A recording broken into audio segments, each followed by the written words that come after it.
voyez là? Alors par exemple ici, on a fait une étude là. Cet accélérateur il est formé d'anneaux. Alors ici un demi-anneau ici, un demi-anneau ici. Et dans les anneaux là, il y a des aimants. Alors qu'est-ce qu'ils font ces aimants là? Ils vont accélérer davantage le faisceau de particules qui vient de la source. Alors, ils vont l'accélérer davantage. Alors quand il sort ici, dans la zone qu'on appelle la zone d'interaction de choc, gaz très intense, alors qu'est-ce qu'ils vont faire? Si la particule est discontinue, ils vont la casser.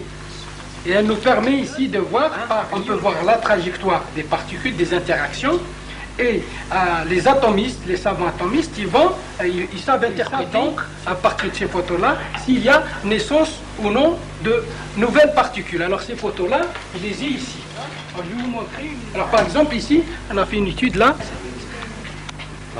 Bon, alors ça c'est la photo d'interaction des protons. Les savants atomistes savent interpréter ça. Ils savent donc s'il y a naissance ou non de nouvelles particules.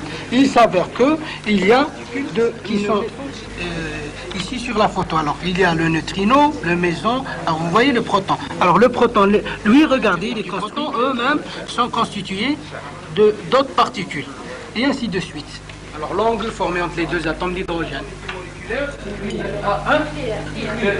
Physique atomique et physique nucléaire nous permet d'étudier par exemple les couches.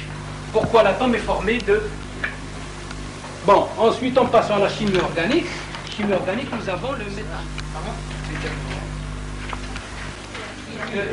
Physique atomique et physique nucléaire nous permet d'étudier par exemple les couches. Pourquoi l'atome est formé? Alors à l'aide de l'énergie cinétique et la mécanique moderne, la mécanique quantique que nous allons voir, la nouvelle mécanique, la mécanique moderne, qui peut expliquer tous les phénomènes des protoniques. Donc vous avez un formalisme mathématique, vous avez un autre espace, on étudie ça dans l'espace hilbertien, Schrödinger, puis l'opérateur d'évolution de la représentation de Schrödinger, et ensuite vous avez ici physicien allemand, la dernière. Alors on résume toutes les interactions. Bon, ensuite on a une photo là de la chimie